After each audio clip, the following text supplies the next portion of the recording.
Wami Chongson may sama ng loob nga ba sa San Miguel, dahil sa pagkakatrade sa kanya pabalik sa dati niyang team na Terre Firma.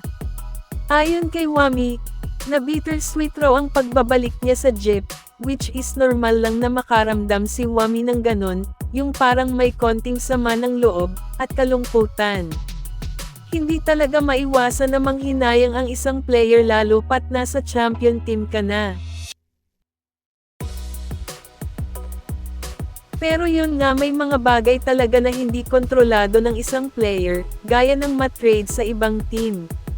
Pero ganun pa man hindi mo rin masisisi ang San Miguel kung bakit pinakawalan si Wami, dahil makikita sa mga laro ng SMB na sa tuwing ipasok si Wami ay madalas kinakain lang ang kanyang depensa, at ang opensa naman niya bumaba na talaga, kahit libre, ay hirap pa rin itong makashoot.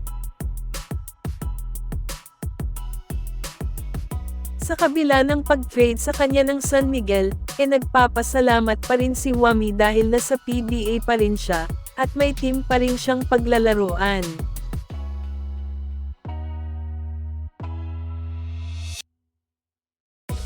Samantala, matapos maglaro ni Will Navarro ng isang season sa KBL, nung nakaraang taon, umaapila ngayon siya sa PBA dahil sa 3-year ban na kinakaharap niya, na nagsimula nung time na mas pinili niyang maglaro abroad kaysa manatili sa Magnolia Hotshots.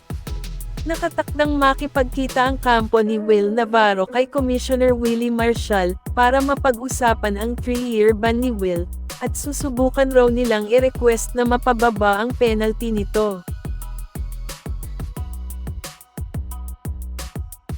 At sa usaping ito ay mukhang nabuhayan ng loob si Jamie Malonzo sa gagawing hakbang ni Will Navarro, kaya ngayon ay gusto rin nitong iapila ang 3-year ban niya para makabalik na sa Barangay Ginebra. Ang tanong dito ay kung makakabalik pa kaya si Jamie sa Gin Kings, na alam naman natin na may hinanakit si Boss Al Francis, at coach team, kay Jamie dahil sa hindi ito nagpaalam ng maayos sa kanila, bago pumirma ng kontrata sa B-League.